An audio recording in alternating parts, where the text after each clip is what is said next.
Hey everyone, I am here with State Senator Bo Watson today. Senator Watson, how are you? I'm good considering the circumstances. I'm doing good. Sure. For those of you that don't know him, Senator Watson is a Republican from Hickson, Tennessee, which is just outside of Chattanooga, and he's the chairman of the Senate Finance Ways and Means Committee, and he's also a member of the Senate Commerce and Labor Committee, so we work with him a lot.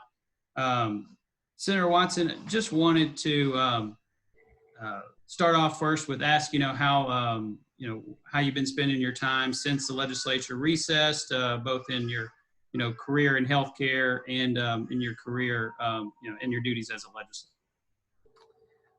Well, first of all, thanks for having me on. I guess your simulcast. I'm not sure exactly what term. We're all getting very used to this new way of making meetings with people, and I have several of these every day now. Of course, when I'm not wearing my Senate hat, I'm a physical therapist. I run the program here at Park Ridge Medical Center in Chattanooga. And obviously, we've spent a lot of time since I got out of session planning for the potential surge of the coronavirus, working not only here at Park Ridge, but also within the Hamilton County community as we try and prepare ourselves for a potential impact of the surge.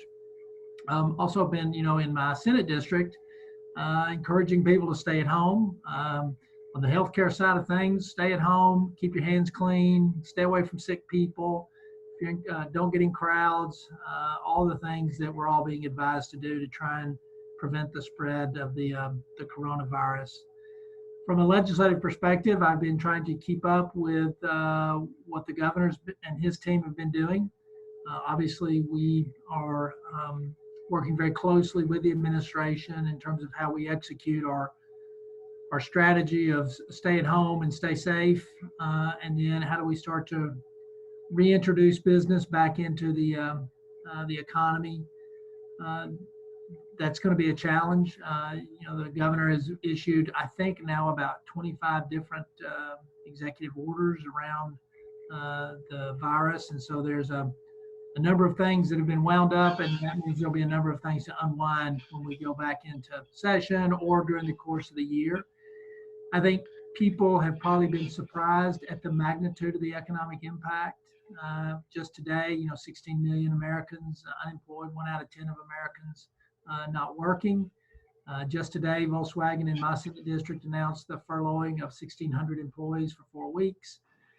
So all of these things are going to have a significant impact on not only the nation's economic health, but also on the state of Tennessee's economic health.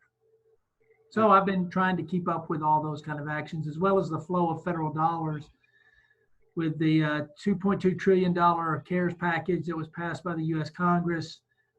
How do we get that money into the hands of the people who need it the most as quickly as we possibly can?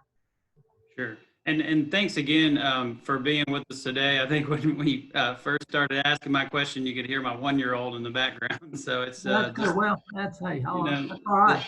The joys of working from home. Yeah. You kind of mentioned a little bit, in your reaction and work with the governor, the governor's team, sort of, trying to figure out what that economic impact will be. If the virus does impact it, end up impacting state revenues more than the budget that you all had passed a few weeks ago planned for, what are some things that the governor can do to adjust for that? That's a great question. First of all, I think that for the remainder of this year, which is our fiscal year will end on June 30th, I think we have built up such a good reserve in our over collections for this year that I think we'll be okay to close out the books for this fiscal year. Next year potentially could be a real challenge. It is going to take time for the economy to recover.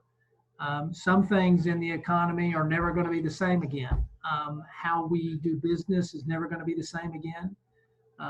You are seeing the emergence of online retail transactions. They were obviously growing, but they're grown exponentially now because people have been forced to do it, and they're going to realize how convenient that way of doing business is. So I think that the retail world of business has changed forever. How we communicate in healthcare with healthcare providers is changing with telehealth and telemedicine forever. So all those things have a potential impact on our state budget. We've delayed our F&E tax collections for a few months to allow business to recover. So that's going to have an impact on us. So I anticipate that next year will be a challenging year for us, really for every state, actually for every country in the world. It's going to be a challenging year. The good news is that Tennessee has positioned itself relatively well to be able to withstand a pretty good economic punch because our rainy day funds are in such a good shape. I do think it will still require us to make some reductions in the budget for next year that maybe we would have preferred not to make. But I think we'll still be looking at some kind of budget management in terms of reductions. The governor has a lot of levers that he can use, as does the legislature, but the governor can tap into the rainy day fund for offsets. As I mentioned earlier, we're going to have, about $2.6 billion coming to us from the federal government, and there'll probably be another, if not two or three other stimulus packages behind that. So some of our state budgeting will be supplemented by federal dollars. That's all good, but at the end of the day, we got to pay all that back sometime, either as Tennesseans or as Americans. All that's going to be paid back. So I think that the economic future is still going to be good, but I think it's going to be less bright than we thought it was going to be. And I think our budget's going to be less robust next year than we had hoped it would be when we first came into session in January. Sure.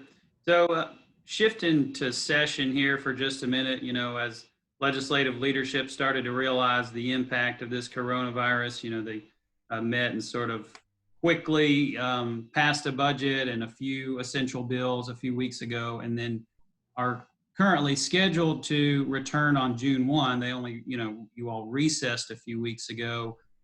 As of right now, how do you foresee, that session in June going? Do you think you pick up where you left off? Do you think the budget gets revisited at all? Can you give us any insight on that? Well, some of that will depend, obviously, on what the state of Tennessee is in economically at that point, and as well as the coronavirus, whether the surge has passed and we're now sort of picking up the pieces after that. I don't anticipate that it will be a session that does very much because you're going to be coming into June where members have been in the stay-at-home basis for about 2 months. You have all of the House of Representatives that's up for a re-election in the fall, and so they're going to all need to get out and be campaigning. You have half the Senate that's up.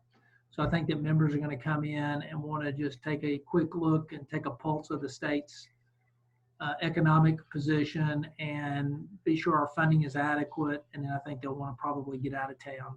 I don't anticipate any significant pieces of legislation that would move in what I would believe would be a fairly brief session. Now, if the clouds part in May and the economy all of a sudden just comes roaring back within a 2 or 3 week period of time, then members may be more inclined to do stuff. But I think by and large, because of the campaign season ahead of them, members are going to want to get in, do a little bit, and then get back home and get back to campaigning, and really work on the aftermath in their communities of the virus. We've got to not only go through a little bit of recovery, but also prepare ourselves for what could be a reemergence in the fall, because it's not likely that we will have a vaccine for the coronavirus by the time the next flu season comes upon us, which usually starts in around October, November. So there will be some preparation in thinking about what the impact could possibly be then. So I think members want to get back in their districts and work with the folks who've been so impacted by the coronavirus. And then you have other members who've had natural disasters like the tornadoes in Middle Tennessee that are still doing a lot of work in their districts around that. So I just don't think members will have a lot of, quite frankly, a lot of time to deal with the legislative session. They'll need to get in and get out and get done. So our members, they're not as directly impacted as, say, your restaurants, movie theaters, nail salons, but they're secondarily impacted because they insure those businesses. And if those businesses take a hit, they take a hit as well. What do you say, just kind of in general, to Tennesseans who are worried about what their economic future looks like? I know you kind of talked about it already, but. Yeah, well, look, I mean, this is a natural disaster.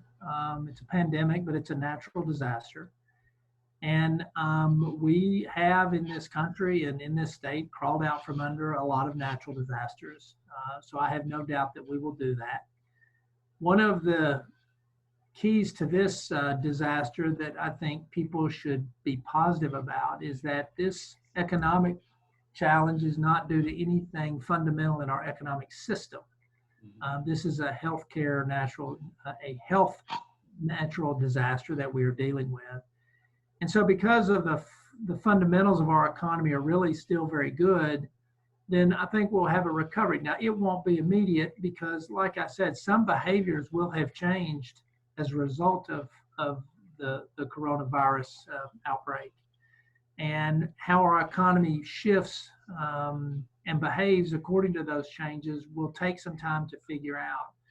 But at the end of the day, with every recession, there are people who lose stuff, but there are also people who make great gains, both financially, but really innovatively. And I think one of the things we're going to see out of this recession is an emergence of innovation, particularly in the technology sector that we really hadn't imagined. And it's probably pushed it 5 or 10 years, accelerated it 5 or 10 years ahead of where we thought it was going to be.